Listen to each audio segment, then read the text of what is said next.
Want to know how to monetize your VR experiences? Then this episode is for you, so let's get to it.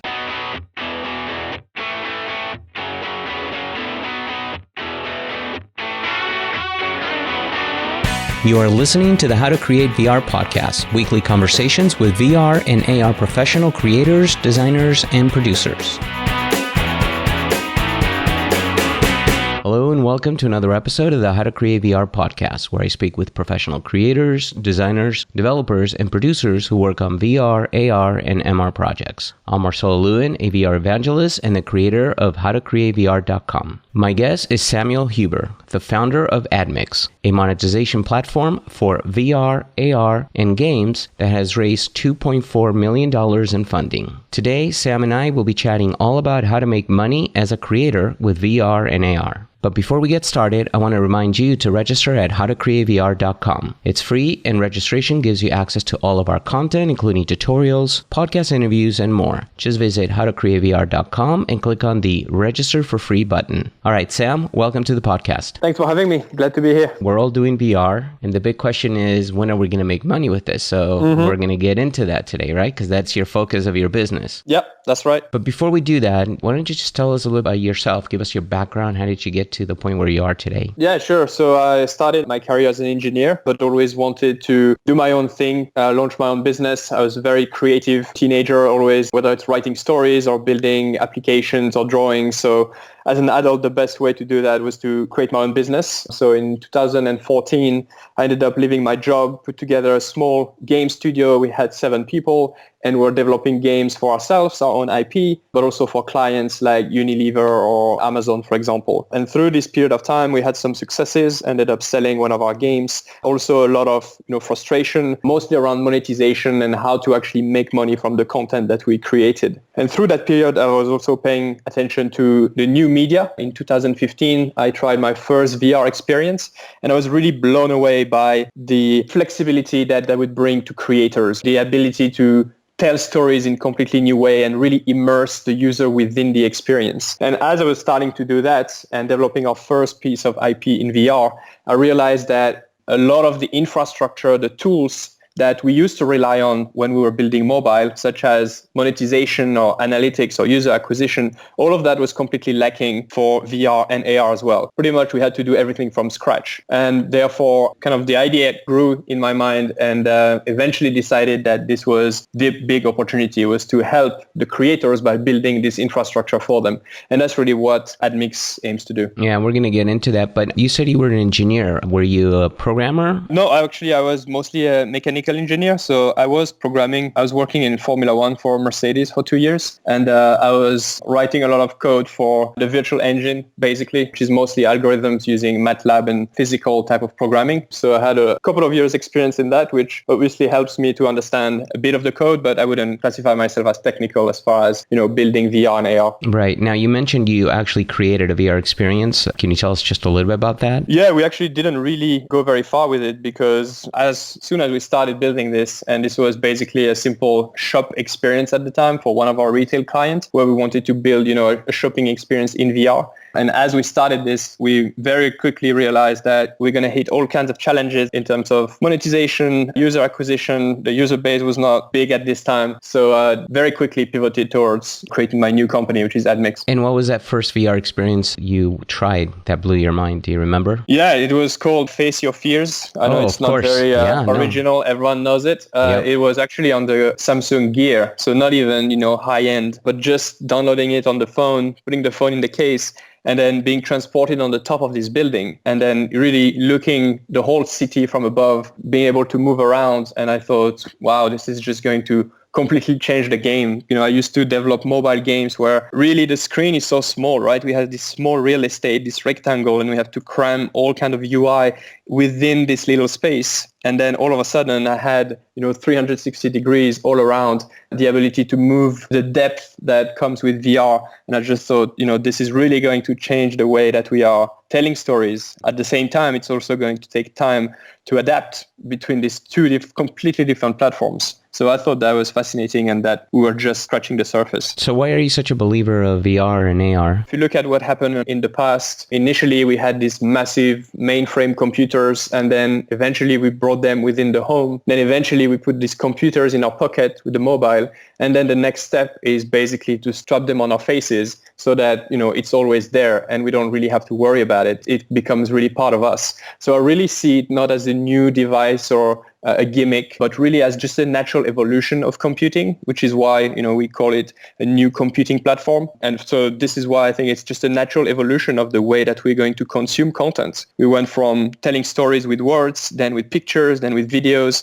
The next step is to be able to be transported within the story. However you look at it, it just becomes, this evolution of computing platforms and really the ultimate way to be able to tell stories and share information. For me, the big transition, it's not only the fact that it's VR, AR, it's really the transition from two-dimensional content that is displayed on a screen and three-dimensional content. The world around us is in 3D. We think in 3D. And for the first time, we're going to be able to convey information in 3 dimension as well without having to lose a dimension because we project it on a screen.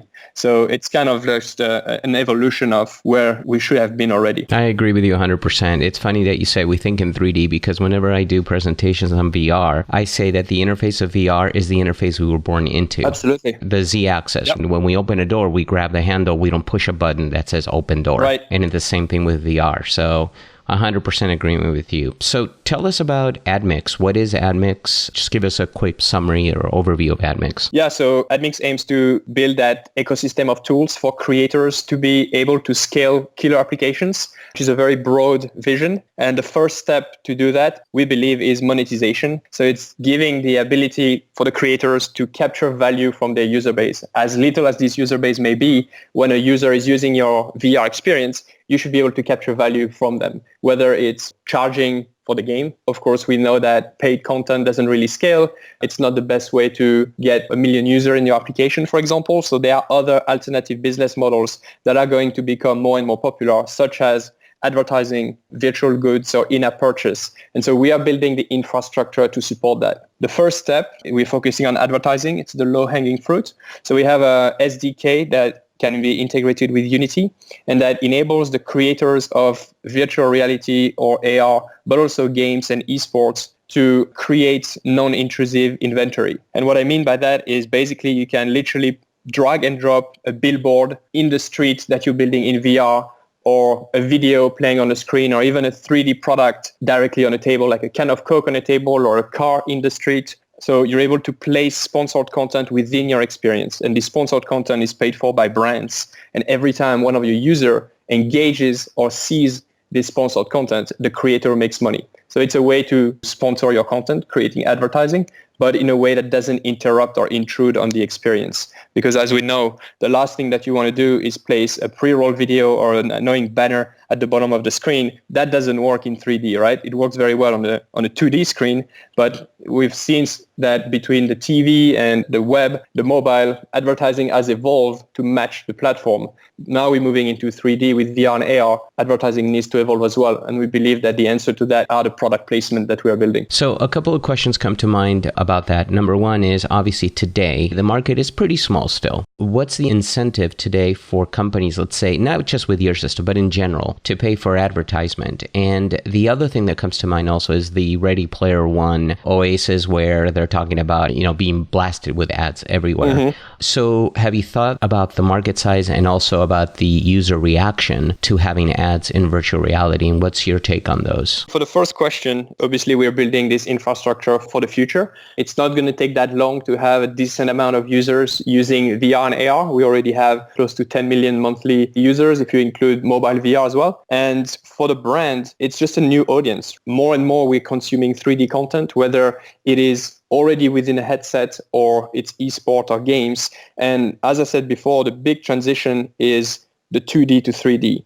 And if we look at that and we don't really bother about are we consuming it in a headset or are we still consuming it on a 2D screen, it's still 3D content. And this content is not being monetized properly. And if you look at what millennials and even more the new generation, Generation Z, is spending their time on, it's mostly within 3D content. This is how they interact with friends. This is how they spend time. And that is completely untapped in terms of advertising because the existing advertising, which is the banners, the videos, is just not adapted to 3D content. So this is where we're starting to broaden the audience. So we're able to target all kinds of games, esport, but also VR and AR. And for the creators, if you look at what happened on mobile, most of the apps were paid for initially. Only a fraction, about 15%, were free apps monetized with advertising because the infrastructure was not there. And fast forward 10 years, now it's less than 5% of the apps that are paid for on mobile, and the rest is monetized through in-app purchase or advertising. And the same transition is going to happen for VR and AR. So those alternative business models that you might think are not really useful now because the number of people is not big enough or it doesn't seem to be the preferred business model is going to be the business model of tomorrow. Historically, advertising has supported the growth of every single massive mainstream media, and it won't be different for VR. Now, what about what people will think about advertisement everywhere in VR? Yeah, look, I don't think that people hate advertising. I think that people hate bad advertising, intrusive advertising, or advertising that is irrelevant. We can see it right now with Hulu, for example, where 70% of their users are using the free account sponsored by advertising. Even Netflix is starting to think about how they can reach users who are not willing to pay $9 a month for their content. I think if you do advertising the right way, and if you give the creators the control over the advertising experience, then it's down to them to not mess up their own experience and create something that the user will like. And this is really what AddMix aims to do. For the first time, every single bit of the advertising experience is controlled by the creator. They import the SDK, they place the banner on top of their building, they can resize it, they can apply a shader on top of it, they can decide when it triggers, how long it stays on, the type of advertisers that they want to have. So for the first time, they control the entire experience. And what it means is that they will not mess it up because it's their experience. And, they would be free in theory to put as many ads as possible. But we see in practice that they don't do that because they want to make sure that the end user actually likes the experience. Not to mention that a lot of times it actually adds to the realism of the scene. What are your thoughts on product placement and like they've used for many years in filmmaking where it's just part of the story? Absolutely. And we actually just launched 3D ads, which are effectively product placement. So we started with banners and videos to get more volume because advertisers already support those formats. So it's a lot easier to get started and get feedback from the end users. But of course, the long-term vision, it's not to stick 2D banners in virtual worlds. It's to have 3D product that can be really within the story, part of the story, as you said. We've launched that. We've run a lot of tests with multiple brands in the FMCG space or fashion, for example, or sneakers brands. And the response has been just amazing. At the moment, our 3D ads have 3 levels of interaction. So you can just look at the ad and something happens, or you can interact with it. There's another layer of interaction. But in the future, they will be fully interactive. You'll really be able to, as a developer, integrate it within your scene and assign any kind of action that you want. So if you have a car game, for example, you could imagine that your car could be sponsored by Maserati, for example. And this is something that we'd be able to do, bring the physics, the gaming mechanics as part of the ad as well, which is obviously a massive tech challenge. But that's really where we see things going. And the beauty of that is, as a creator, you're able to literally place 50 or 100 ads, product placement within a scene. And as a user, you will not figure it out. It really looks like it's part of the environment. That bottle that is there is sponsored by Coke, but it doesn't intrude. It doesn't create a bad experience. It's just there. It's just part of the story. Right? Exactly. So you're able to actually place a lot more ads, but creating a much, much, much better experience, which works for everyone because the creator makes more money, the brand gets more exposure, and the end user gets a better experience, which is the first thing that we really care about. Yeah, that makes a lot of sense. So let's move a little bit away from ads and talk about other ways of monetizing. One of the trends that I've been noticing in mobile, at least I'm a big fan of mobile photography, and in a lot of the mobile photography apps now, the trend that I'm noticing is towards reoccurring income, right? Making it more of a membership where you pay yearly. Mm-hmm. Yep. How is that going to play in VR? I think subscription definitely has a place. We're not saying that advertising is going to be the only way that you can make money as a creator. That's not what it is. What we're trying to do is to create optionality for the creators. Historically, paid content is only a few percent. Not everyone is willing to pay up front. As you said, it's more and more subscription. And of course, the cheaper you can get, the more users you're going to get. That's just a natural law. Because even if people think they hate ads, there's something they hate more than ads, which is paying for things. Exactly. Right. You can always reduce the cost. I think subscription is working well. We can see companies like Netflix or Spotify, and that's obviously super successful. But I think to ask for money regularly, you really need to provide premium service. You also need to have a brand that is probably already recognized in the space to convince people to actually give you money every month. And again, that's a really, really small fraction of all the creators. Most creators, they're putting a game, they're putting an app in the store. They're not well known. And the best way for them to get users and to build a name so that in the future, they might be able to charge a subscription, in my opinion, is to do a free application and market it as much as possible to get to a certain critical mass before actually starting monetizing. If we follow the trend of the web, that's how it started, right? Right. It was all free, then advertisements, then went to freemium, and now you have apps that you pay basically yearly, but it took many years to get to that point. Right. I think actually starting by charging for the app, like we can see right now on Steam, we actually made an analysis where I think it was 78% of the apps today are paid for in VR, which actually matches pretty well the number of paid app on mobile in 2008 after 1 year on the App Store. So we're going to see the same trend. I think it makes sense to charge for the apps today because the audience is mostly early adopters and they've already invested a lot of money in the headset. They are willing to pay money for this stuff. They love VR. Right. They love spending money in VR. So they're much more likely to pay for a piece of content upfront, especially today as most of this content is games and gamers historically are happy to pay $30, $40, $50 for a piece of content. So today it makes a lot of sense to charge. It's probably how you can make the most money. But I can pretty much guarantee that next year, the number of paid apps is going to drop by about 50%, in my opinion. So let's revisit this conversation in a year, 18 months. I'm pretty sure that there'll be less than 50% apps that will actually be paid for. All right, it's recorded. We'll hold you to it and we'll check it in a year. All kidding aside, yeah, I agree with you completely. Now, we've been talking about, at least with your system, putting it into Unity and Unreal, but there's a big portion, which I think the future is of VR, is WebVR and bringing virtual reality through the internet. I think that's when it's really going to be adopted in the mass and specifically in the enterprise. So how do we monetize for the enterprise VR? Because really right now you're either making money by selling a game or you're making money by creating a VR experience for the enterprise. I mean, those are the only two places where you can really make money today. So what's your take on WebVR and monetizing that for the future? We are definitely going to have a solution for that. It's just basically building another SDK for WebVR. That's the next platform that we're going to support after Unity and Unreal.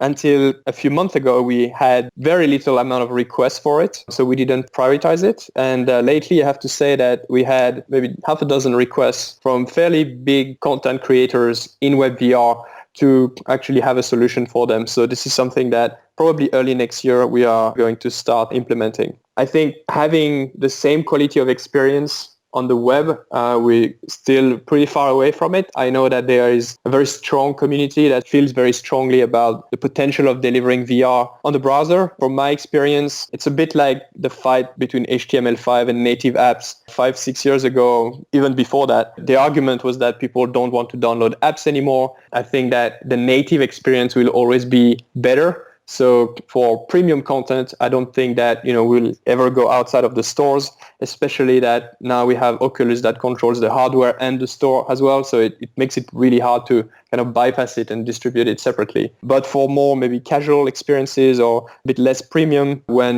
we might have newspaper that deliver VR experience or 360 content as well, that would make a lot of sense on the web. And therefore, this is why we definitely want to help these creators monetize this type of content as well. What about the enterprise? What's your take on that? Because right now, the only way to monetize the enterprise is basically you're charging to create a VR experience for them. So are there any other forms that you see? Because advertisement for the enterprise really doesn't work, right?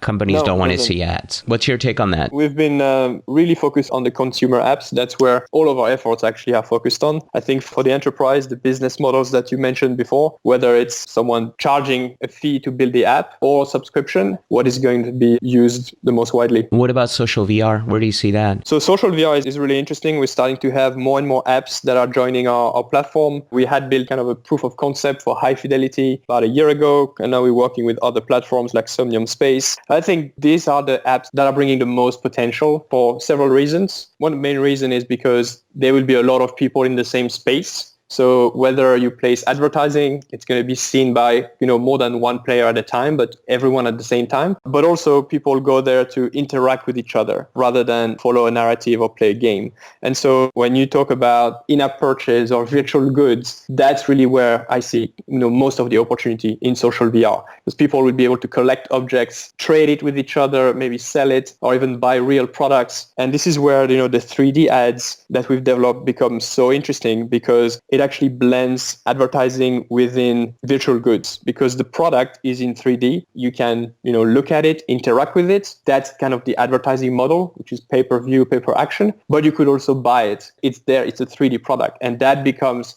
another kind of transaction, virtual goods transaction.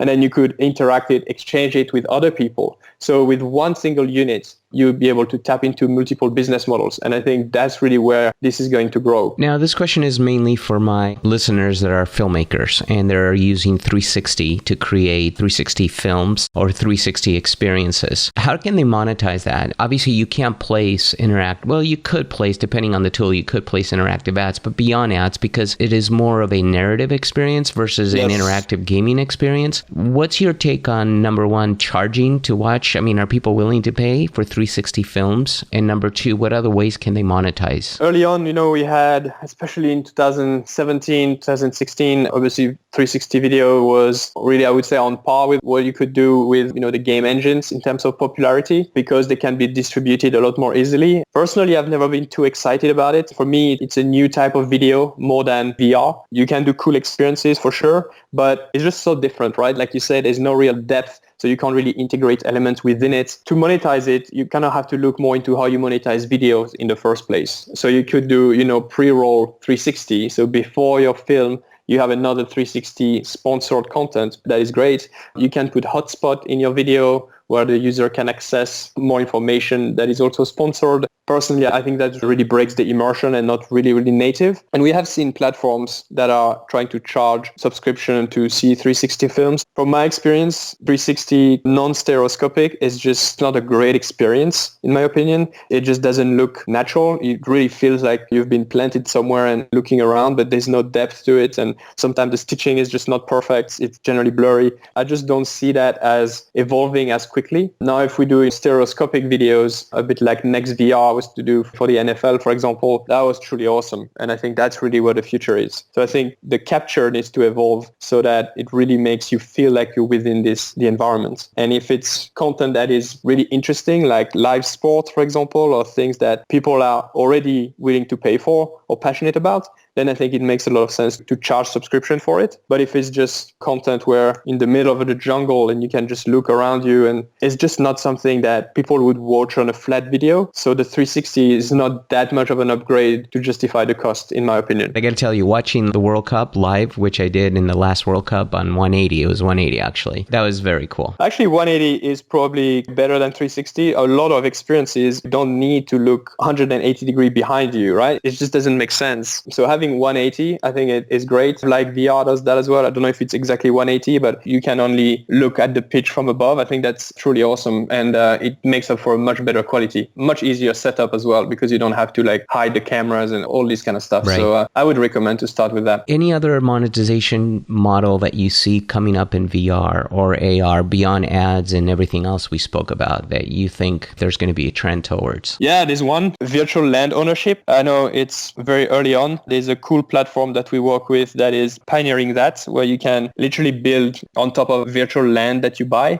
And I think this is going to be really interesting. A lot of people look at this and they don't really believe in it. But in my opinion, what I call virtual estate, which is owning these virtual spaces, if there is traffic passing through it, it's as valuable as real estate, because then you can monetize it. We are building the tools to monetize these virtual worlds. So if you go to this app and you just buy a land in the middle of the app, and it's a social VR app, and everyone that logs in passes through your property, you can put product placement, you can put banners, you can even charge people to come to listen to virtual concerts. So anything that you do in the real world, you will be able to do it in the virtual world. The only kind of variable for that, of course, is there needs to be enough people for it to work. But if we all believe that VR is going to be a mainstream media within the next decade, then there's no reason why buying virtual land should be any different from buying real land. So I think, this is almost a bit like crypto, where it's going to take a lot of time to actually get stabilized and really become something that most people will be interested in, but it's completely undervalued at this stage. You can buy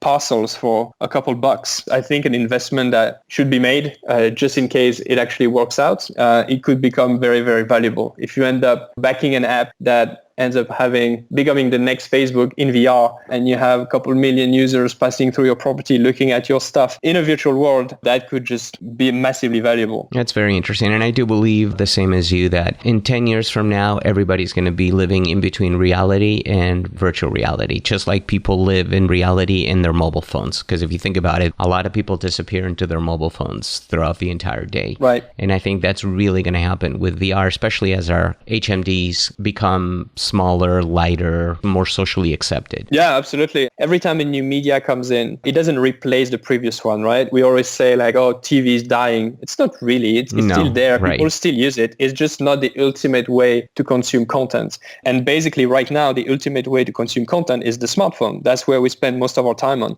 And I think VR and AR are going to progressively overtake the smartphone. But of course, the smartphone is not going to disappear. So we're going to have these virtual worlds that you can consume in VR. But if you want to leave your house and see some friends, you will still be able to bring it with you on your smartphone. It's just going to be a different view of it, maybe a 2D view seen from above, but you can still manage traffic through your virtual world. So, it's not going to be just that we're going to spend all our life in VR.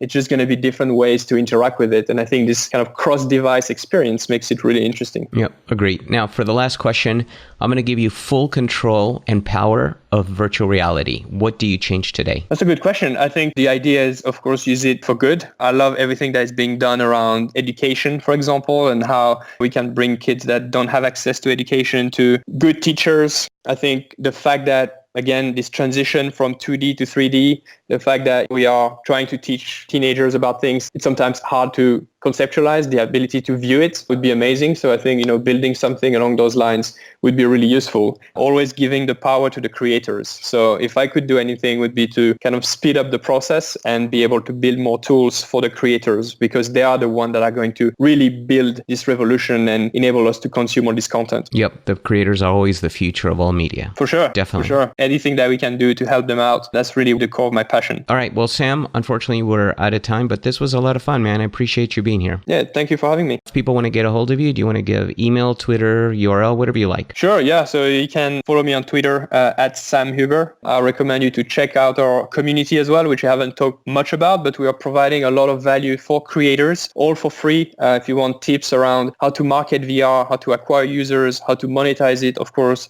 go to vrarpioneers.com, sharing a lot of free resources there. Excellent. Thank you so much, Sam. And to the rest of you, I'm glad you were here with us. Just a quick reminder, if you want to access all of our content, including tutorials, podcast interviews, and more, register for free at howtocreatevr.com. So until the next episode, I'm Marcelo Lewin. Cheers, everyone.